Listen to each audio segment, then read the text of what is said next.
Hello friends, tell miss ഡയറിയുടെ മറ്റൊരു വീഡിയോയിലോട്ട് എല്ലാവർക്കും സ്വാഗതം. UK ജോലിക്ക് അല്ലെങ്കിൽ സ്റ്റുഡൻസ് ആയിട്ട് വരുന്നവർ കുട്ടികളും കൊണ്ട് വരുവാണെങ്കിൽ അവർക്കെല്ലാവർക്കും ഉപകാരപ്രദമായിട്ടുള്ള ഒരു കോണ്ടന്റ് ആണ് ഇന്നത്തെ നമ്മുടെ വീഡിയോയിൽ ഉൾപ്പെടുത്തിയിരിക്കുന്നത്.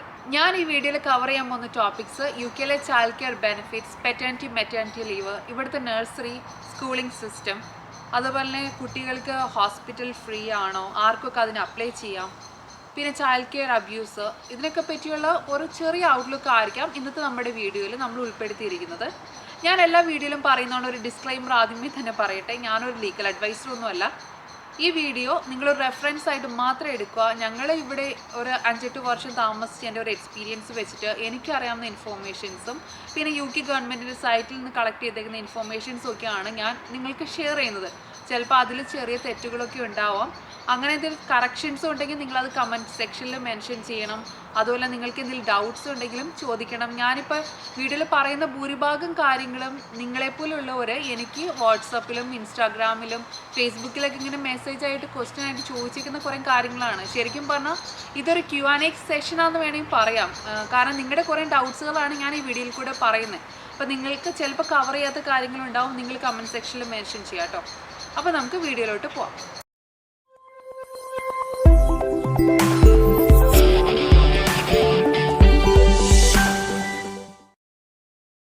UK വരുന്ന ഭൂരിഭാഗം ആൾക്കാരുടെയും ഒരു തെറ്റായ ധാരണയാണ് UK ഉണ്ടാകുന്ന കുട്ടികൾക്ക് എല്ലാവർക്കും PR കിട്ടും അല്ലെങ്കിൽ സിറ്റിസൺഷിപ്പ് ഈസി ആയിട്ട് കിട്ടുമെന്നുള്ളത്.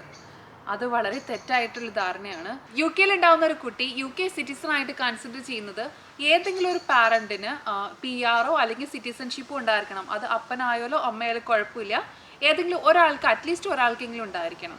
അപ്പോൾ നിങ്ങൾ സ്റ്റുഡൻ്റ് ആയിട്ട് ഇവിടെ വരുന്ന ടൈമിലോ അല്ലെങ്കിൽ ഏതെങ്കിലും ഒരു വർക്ക് വിസയിലാണ് നിങ്ങൾ UK സമയത്ത് കുട്ടികൾ ഇവിടെ ജനിക്കുവാണെങ്കിൽ അവർ PR എലിജിബിൾ ആയിരിക്കത്തില്ല. പാരൻസ് എപ്പോൾ അവർക്ക് PR കിട്ടുന്നോ അപ്പോൾ അവർക്ക് ഓട്ടോമാറ്റിക്കലി സിറ്റിസൺഷിപ്പിന് നമുക്ക് അപ്ലൈ ചെയ്യാവുന്നതാണ്. സ്റ്റുഡൻ്റ് ആണെങ്കിലും PR ഉള്ള ആളാണെങ്കിലും അല്ലെങ്കിൽ വർക്ക് വിസയിലുള്ള ഒരാളാണെങ്കിലും UK വന്നിട്ട് ഒരു കുട്ടി ഉണ്ടാവുകയാണെങ്കിൽ മെറ്റേണിറ്റി ലീവിനോ പെറ്റേണിറ്റി ലീവിനോ അപ്ലൈ ചെയ്യാവുന്നതാണ്. അത് നമുക്ക് ഇവിടെ പെട്ടെന്നൊന്നും നമുക്ക് അപ്ലൈ ചെയ്യാൻ പറ്റത്തില്ല. നമ്മൾ ഏതെങ്കിലും ഒരു ജോലിക്ക് കയറി 6 മന്തെങ്കിലും കഴിഞ്ഞിട്ട് വേണം അപ്ലൈ ചെയ്യാൻ. സ്റ്റുഡൻ്റ് കേസിൽ എന്ന് പറഞ്ഞു കഴിഞ്ഞാൽ അത് കുറച്ച് കോംപ്ലിക്കേഷൻസ് ഉണ്ട്. കാരണം എന്താണെന്ന് വെച്ചാൽ സ്റ്റുഡൻസ് നിങ്ങളിപ്പോൾ മാസ്റ്റേഴ്സൊക്കെ ചെയ്യാൻ വരണമെന്ന് പറഞ്ഞാൽ ചിലപ്പോൾ 1 ഇയർ വിസയിലായിരിക്കും വരുന്നത്, അല്ലെങ്കിൽ 3 ഇയർ വിസയിലൊക്കെ ആയിരിക്കും വരണേ. അപ്പോൾ അതിൻ്റെ ഇടയ്ക്ക് നിങ്ങൾ മെറ്റേണിറ്റി ലീവ്, ഇവിടെ മെറ്റേണിറ്റി ലീവ് എന്ന് പറഞ്ഞാൽ 1 ഇയർ ആട്ടോ, 52 വീക്സ് ആണ് മെറ്റേണിറ്റി ലീവ് കിട്ടുന്നത്. അപ്പോൾ അതിൻ്റെ ഇടയ്ക്ക് നമ്മൾ 1 ഇയർ ബ്രേക്ക് എടുക്കാമെന്ന് പറഞ്ഞാൽ നിങ്ങളുടെ വിസയ്ക്ക് പ്രോബ്ലംസ് വരും. അപ്പോൾ നിങ്ങൾ ചിലപ്പോൾ നാട്ടിലോട്ടേക്ക് പോകേണ്ടി വരും, എന്നിട്ട് പിന്നെ വിസ അപ്ലൈ ചെയ്തിട്ടൊക്കെ വരണം. അപ്പോൾ സ്റ്റുഡൻ്റെ കേസിൽ അത് കുറച്ച് കോംപ്ലിക്കേറ്റഡ് ആണ്. പക്ഷേ മറ്റ് വർക്ക് വിസയിലൊക്കെ വരുന്ന ആൾക്കാർക്കാണെങ്കിൽ വർക്ക് പീരീഡിൽ നമ്മളൊരു 6 മന്ത് കഴിഞ്ഞ് കഴിയുമ്പോൾ മിക്ക സ്ഥലത്തും തന്നെ 6 മന്ത് മിനിമം അവർ പറയുന്നുണ്ട്. അത് കഴിഞ്ഞിട്ടാണ് നമ്മൾ മെറ്റേണിറ്റി ലീവിന് അപ്ലൈ ചെയ്യാൻ പറ്റത്തുള്ളൂ. ഇപ്പോൾ NHS സ്റ്റാഫൊക്കെ ആണെങ്കിൽ ഫസ്റ്റ് 2 മന്ത്സ് 90% ഓൾമോസ്റ്റ് നമുക്ക് ഫുൾ പേ തന്നെ നമുക്ക് കിട്ടും ഫസ്റ്റ് 2 മന്ത്സ്. പിന്നെ അത് കഴിഞ്ഞ് 3rd മന്ത് തുടങ്ങിയിട്ട് നമ്മുടെ പേ കുറച്ച് കുറഞ്ഞ് വരും.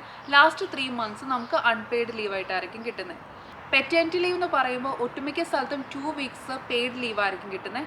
ചില സ്ഥലത്തൊക്കെ 1 മന്ത് ലീവ് കിട്ടും, പക്ഷേ 2 വീക്സ് പെയ്ഡ് ലീവും 2 വീക്സ് അൺപെയ്ഡ് ലീവായിട്ടായിരിക്കും നമുക്ക് പെറ്റേണിറ്റി ലീവ് എടുക്കാൻ പറ്റുന്നത്. ഇതിനും അവർ കുറച്ച് കണ്ടീഷൻസ് ഒക്കെ പറയുന്നുണ്ട്. പെർ വീക്ക് ഇത്രയും ഇൻകം ഉള്ള ഒരാളായിരിക്കണം പെറ്റേണിറ്റി ലീവിന് എലിജിബിൾ ആയിട്ടുള്ളത് എന്നൊക്കെ കുറച്ച് ക്രൈറ്റീരിയാസ് ഒക്കെ ഉണ്ട്.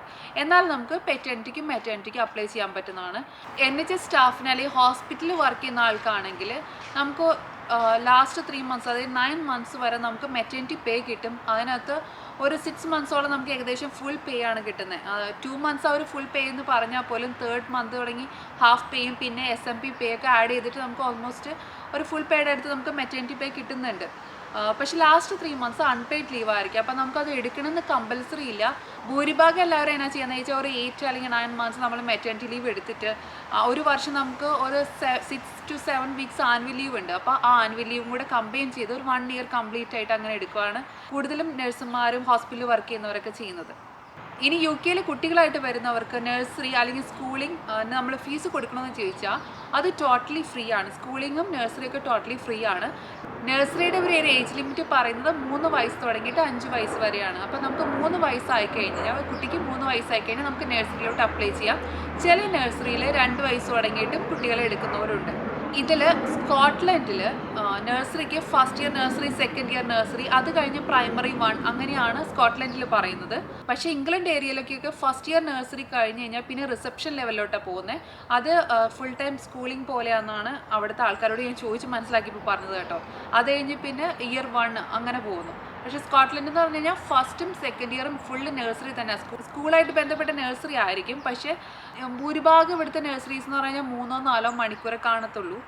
ഇപ്പോൾ ഗവൺമെൻറ് അവേഴ്സ് കൂട്ടാൻ പോകണമെന്ന് പറഞ്ഞത്, കഴിഞ്ഞ വർഷം ശരിക്കും 30 അവേഴ്സ് ഇൻക്രീസ് ആക്കേണ്ടതായിരുന്നു. പക്ഷേ കൊറോണ ഇഷ്യൂസൊക്കെ വന്നേക്കുന്നതുകൊണ്ട് നമുക്ക് ഈ അവേഴ്സ് ഇൻക്രീസ് ആയിട്ട് കിട്ടിയില്ല. ഫുൾ ടൈം നഴ്സറി വരാൻ ചാൻസ് ഉണ്ട്. പക്ഷേ അറ്റ് പ്രസൻറ്റ് ഭൂരിഭാഗം മെജോറിറ്റി നഴ്സറീസ് എന്ന് പറഞ്ഞാൽ 3-4 മണിക്കൂറേ ഉള്ളൂ. സ്കൂളാണെങ്കിൽ 9 to 3 ആണ് സ്കൂളിംഗ് ടൈം വരുന്നത്. സ്കോട്ട്ലൻഡിലായിട്ട് ഞാൻ പറയുന്നത്. ഇംഗ്ലണ്ട് ഏരിയയിലും ഏകദേശം 9 to 3 ആണ് സ്കൂളിംഗ് ടൈം വരുന്നത്. ചിലപ്പോൾ ഒരു അരമണിക്കൂർ അങ്ങോട്ടും ഇങ്ങോട്ടൊക്കെ വ്യത്യാസം കാണും. പിന്നെ നിങ്ങളുടെ എല്ലാവരുടെയും ഡൗട്ട് എന്ന് പറഞ്ഞാൽ, ചിലപ്പോൾ നാട്ടിൽ 2ാം ക്ലാസ്സിൽ പഠിക്കുന്ന കുട്ടി ചിലപ്പോൾ ഇയർ പകുതി ആകുമ്പോഴായിരിക്കും ഇങ്ങോട്ടേക്ക് വരുന്നത്. അപ്പോൾ 2ാം ക്ലാസ്സിൽ ഇരുത്തേണ്ടി വരുമോ, അതോ 3ാം ക്ലാസ്സിലേക്കാണോ ഇരുത്തുന്നത്, അതായത് ക്ലാസ് ഒരു വർഷം അവർ നഷ്ടപ്പെടുമോ, അങ്ങനെ കുറേ ഡൗട്ടുകൾ വരുന്നുണ്ട്. ഇവിടെ എന്നാന്ന് വെച്ച് കഴിഞ്ഞാൽ, നമ്മളിപ്പോൾ നാട്ടിൽ 3ാം ക്ലാസ്സിലോ 4ാം ക്ലാസ്സിലോ പഠിച്ചു എന്ന് പറഞ്ഞാൽ പോലും ഇവിടുത്തെ അഡ്മിഷൻ എന്ന് പറഞ്ഞാൽ കുട്ടിയുടെ വയസ്സനുസരിച്ചിട്ടാണ്. ഇവിടെ 1ാം ക്ലാസ്സിലോട്ട് 5 വയസ്സാകുമ്പോഴാണ് 1ാം ക്ലാസ്സിലോട്ടേക്ക് അഡ്മിഷൻ കിട്ടുക.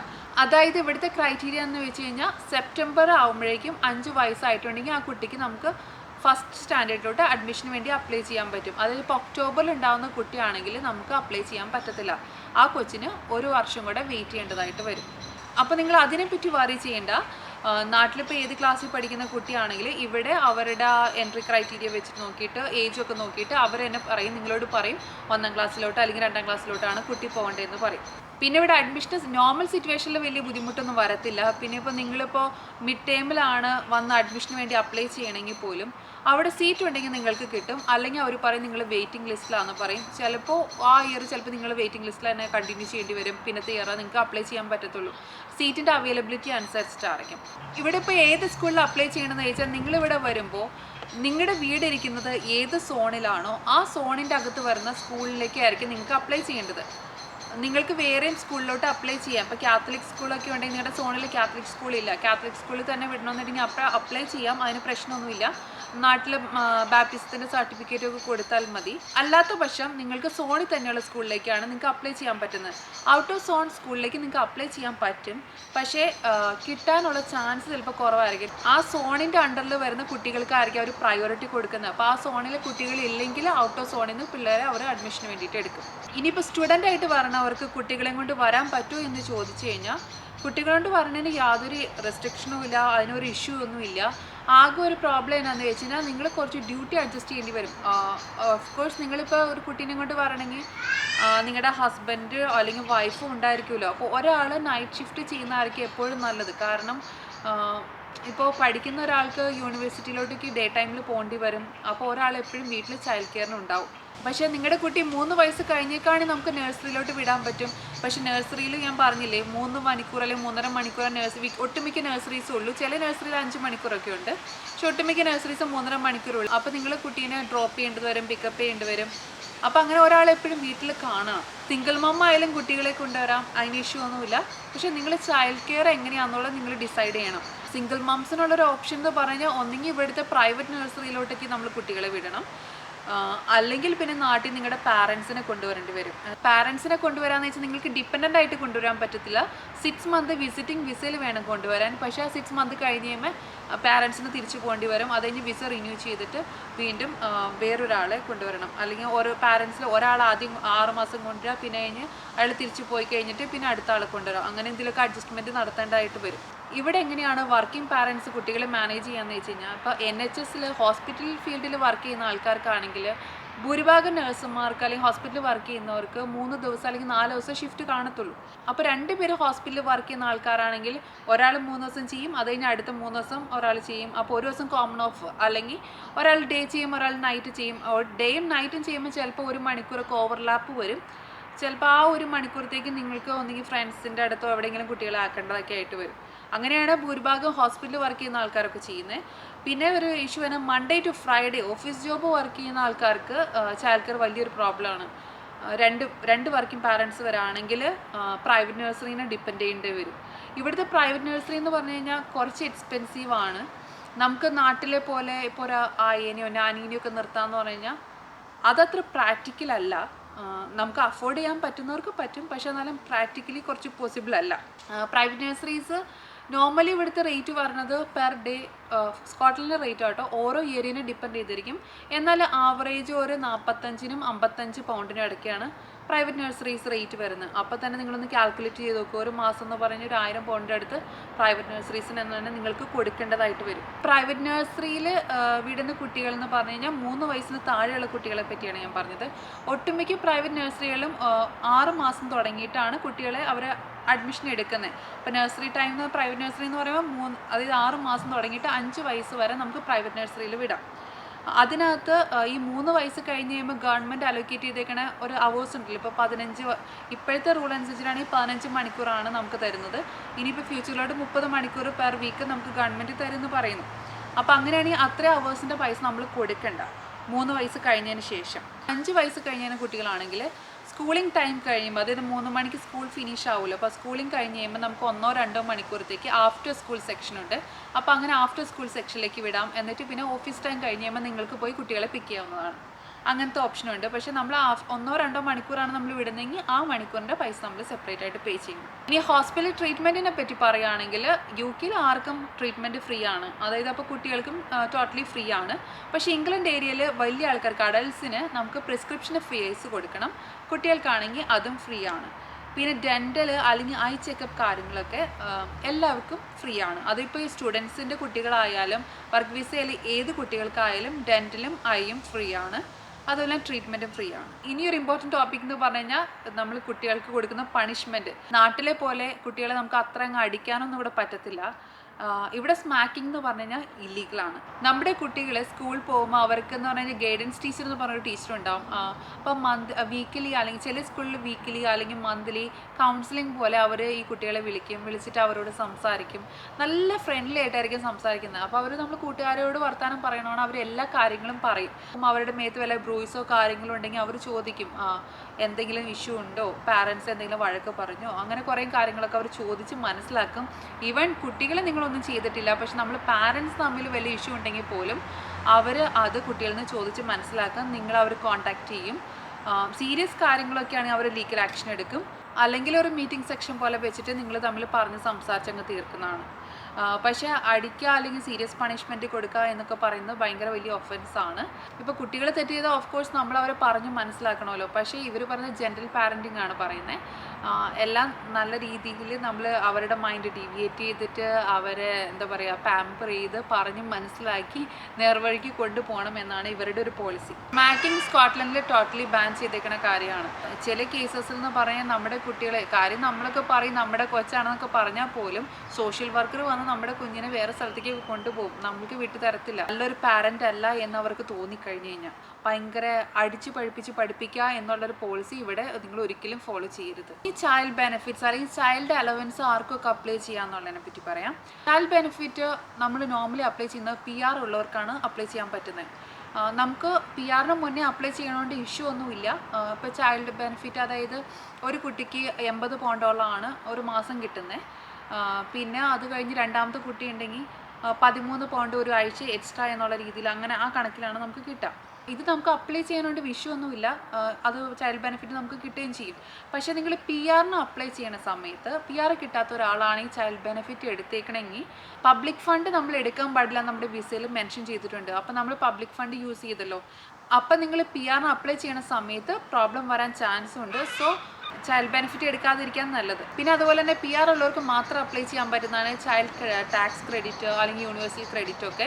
പിന്നെ സിംഗിൾ മംസിനും അലവൻസിനും വേണമെങ്കിൽ അപ്ലൈ ചെയ്യാം. പിന്നെ അതുപോലെ തന്നെ ഇപ്പോൾ മാരീഡ് ആയിട്ടുള്ള കപ്പിളാണ്, പക്ഷെ ഒരാൾ വർക്ക് ചെയ്യുന്നില്ല, ഓപ്പോസിറ്റ് പാർട്ട്ണറിന് അത്ര നല്ല ജോലിയല്ല, അപ്പോൾ അവരുടെ ഇൻകം അവരൊരു പ്രത്യേക ഒരു സർട്ടൻ സ്കെയിൽ വെച്ചിട്ടുണ്ടാവുമല്ലോ, ആ സ്കെയിലിന് താഴെയാണ് അവരുടെ ഇൻകമെങ്കിൽ അവർക്ക് മാരേജ് അലവൻസും കിട്ടുന്നതാണ്. പക്ഷേ ഇതൊക്കെ നമ്മൾ PR കിട്ടിയതിന് ശേഷം അപ്ലൈ ചെയ്യുന്നതായിരിക്കും എപ്പോഴും സേഫ് ആയിട്ടുള്ള കാര്യം.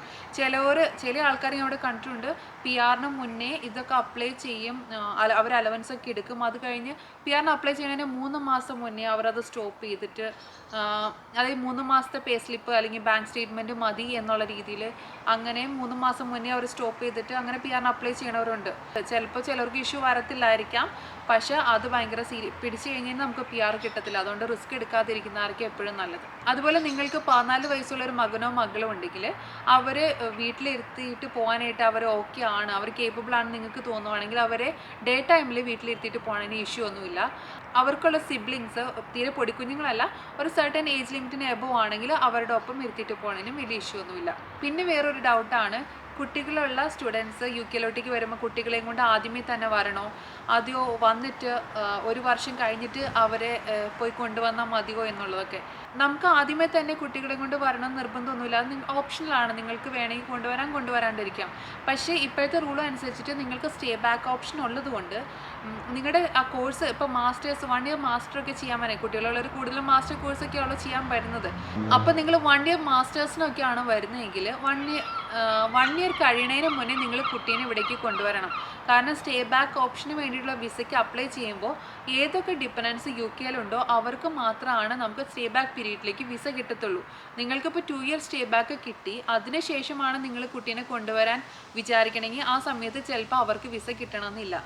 അപ്പോൾ അങ്ങനത്തെ കേസസിൽ നിങ്ങളുടെ സ്റ്റേ ബാക്ക് ഓപ്ഷൻ അപ്ലൈ ചെയ്യുന്നതിന് മുന്നേ കുട്ടികളെ ഇങ്ങോട്ട് കൊണ്ടുവരുന്നതായിരിക്കും എപ്പോഴും സേഫ്. സോ ഞാൻ ഓൾമോസ്റ്റ് ചൈൽഡ് കെയറിനെ ബേസ് ചെയ്തിട്ടുള്ള എല്ലാ ടോപ്പിക്സും കവർ ചെയ്തെന്ന് ഞാൻ വിചാരിക്കുന്നു. ചിലതൊക്കെ കുറേ വലിച്ചു നീട്ടി പറഞ്ഞിട്ടുണ്ടോ, അത് ഷോർട്ടായിട്ടാണോ പറഞ്ഞിരിക്കണോ ഒന്നും എനിക്കറിയത്തില്ല. നിങ്ങൾക്ക് എന്തെങ്കിലും ഡൗട്ട് ഇനിയും ഉണ്ടെങ്കിൽ കമൻറ്റ് സെക്ഷനിൽ മെൻഷൻ ചെയ്യുക, അല്ലെങ്കിൽ ഏതെങ്കിലും പർട്ടിക്കുലർ ടോപ്പിക്കിനെ പറ്റി കൂടുതൽ കാര്യങ്ങൾ വീഡിയോ ആയിട്ട് ചെയ്യണമെന്നുണ്ടെങ്കിൽ അതും മെൻഷൻ ചെയ്യുക. ഞാൻ Instagram, Facebook ഡിസ്ക്രിപ്ഷനിൽ കൊടുത്തേക്കാം.